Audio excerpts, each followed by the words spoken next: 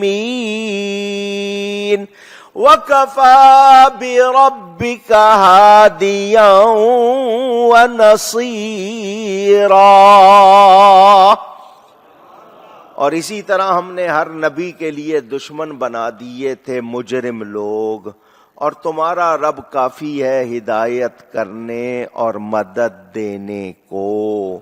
میرے دوستوں اور بزرگوں, علامہ اقبال نے کہا تھا نا, ہر زمانے میں 2 قوتیں ملیں گی, موسیٰ و فرعون و شبیر و یزید. علامہ اقبال کا شعر ہے, موسیٰ و فرعون و شبیر و یزید, این 2 قوت از حیات آید پدید. جب بھی دیکھو گے اگر حضرت ابراہیم نظر آئیں گے تو نمرود بھی نظر آئے گا, موسیٰ علیہ السلام نظر آئیں گے تو فرعون بھی, نبی پاک صلی اللہ علیہ وسلم ہے تو ابو جہل بھی, امام حسین ہے تو یزید بھی نظر آئے گا. اور آپ محبت والے ہیں تو گستاخی کرنے والے بھی ہے نا. اب اس کا مطلب کیا ہے میرے دوستوں اور بزرگوں؟ یہ اللہ تعالی کی مشیت. کہتے ہیں نا بدبو سے خوشبو کا پتہ چلتا ہے, اندھیرے سے اجالے کا پتہ چلتا, فرق پتہ. تو صبر کرنا. آپ کو 2 قوتیں, ایک طرف وفا نظر آئے گی, ایک طرف جفا نظر آئے گی, ایک طرف ہدایت نظر آئے, دوسری طرف گمراہی. تو اب پتہ چل گیا کہ انسان کو مشین کی طرح نہیں بنایا، عقل سمجھ دی ہے کہ وہ دیکھے کیا صحیح ہے کیا غلط. نبیوں کو دیکھو اور نبیوں کے دشمنوں کو دیکھو تو اللہ کن کے لیے ہدایت کا سامان کرتا ہے، کن کی مدد کا انتظام کرتا ہے، جو صحیح راستے پر آتے ہیں. اب سامنے شیطان بھی ہے، اس کا طریقہ بھی دیکھ لو، نبی کا طریقہ بھی دیکھ لو. اللہ کی طرف آنا ہے، نبی کا دامن تھام لو تو تمہیں ہدایت بھی ملے گی، مدد بھی ملے گی.